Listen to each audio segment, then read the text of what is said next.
When replacing your old incandescent lights with LED lamps, you can save about 75% on your lighting costs, and these lamps last upwards of 22 years. However, there are 5 important things that you really need to know when selecting LED lamps.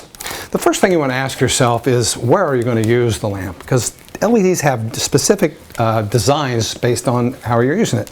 We have basically 3 different types of lighting. We have what we call ambient or indirect lighting that we'd use, say, like in a living room or a bedroom. We have task lighting that we want to use in kitchens where we're cutting vegetables or preparing food or perhaps reading. That's task lighting. And then we have what we would consider ambiance lighting or accent lighting, and they even have LEDs that go for fixtures like that. The first thing that you really want to take a close look at is look at the packaging, because the packaging has a lot of important information. If you'll notice on the packaging, it'll have a beam angle, and what that beam angle means is how well that light broadcasts light over a wide area. As you can see here, that this is an R20 reflector, and it has a beam angle of 110 degrees. So for example, if we are putting lamps in a living room, and let's say we have recessed lamps that use lamps like these, this would be like a par 20, we might want to consider replacing that with an LED R20 for a living area, for indirect lighting, let's say in the living room where you're just trying to light the area. Whereas we might want something with a small beam angle like this would be a par 20 instead of an R20, and this has a very narrow beam angle. This has a beam angle of about 23 degrees, and so that's going to put more light in a focused area in areas where you're doing tasks. So that's very important. Now, another important thing that we want to look at is what we call the temperature of the light. When you look on the side of the packaging, it'll say light appearance, and it will say warm, and it'll say maybe 2700 K, and then it might go all the way up to cool, which may be close to 5000 K, and it's measured in Kelvin. So typically a standard incandescent light that we've used in the past has a range of about 27 to 3000 Kelvin. Now this sounds a little odd, but the lower the number, the warmer the light, the higher the number, the bluer or the brighter the light. So for example, in living areas, we tend to want to see something in that 2700 to 3000 Kelvin range so that it just appears warmer. Now they actually do make lights that have the ability to change their color scale. So for example, this one is what we call a warm glow light, and it has the ability to be 2700 at its brightest range, but just like an incandescent lamp, as you can see here, when we dim it, the color goes to that warmer sort of oranger color. So they do have LED lamps now that do look almost identical to standard incandescent lamps. A great way to demonstrate color temperature is right here in our kitchen. To my right, we have a par 20, and is about 4000 Kelvin. Look how blue it looks. Look how cool that light looks.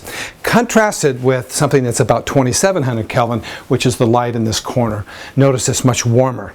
Now it's also important to recognize how this really is impacted by dimming, because I think you'll be quite surprised. So as you can see, as we dim the 4000 Kelvin tends to stay pretty blue, pretty cool all the way through the dimming range, whereas the other lamp tends to stay pretty much closer to that 2700 Kelvin. So again, for homes, you want that Kelvin number to be somewhere around 2700 to 3000.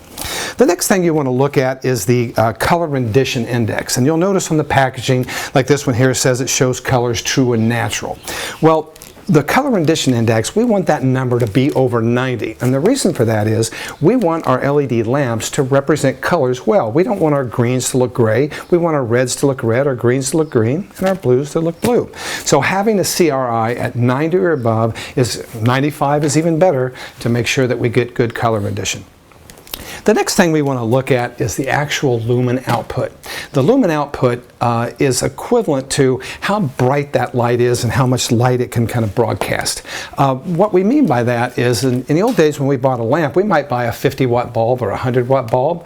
Well, today's packaging can be quite confusing, because what it'll do, for example, as you can see in these 2 packages, we have 2 lamps that are supposed to be a 50-watt equivalent, but you notice that one basically has an output of 315 lumens lumens, and it's 50 watt equivalent. And then this package, the 50 watt equivalent, is over 600 or 660 lumens. So you want to make sure that when you're buying an LED lamp, you're getting your money's worth. And so don't go buy the wattage equivalent, only go buy the lumens. Now, if you're confused about what your old lamps put out, you can go to your big box store and kind of identify your old incandescent lamp, and then look on the box and see how many lumen output they are, and then you can buy an LED that matches that output. That way you won't be disappointed by buying a light that's dimmer than what you had expected. So you want to make sure the lumen output is equivalent to your old incandescent lamp. And then another thing that's important to pay close attention to is the lamp dimmable?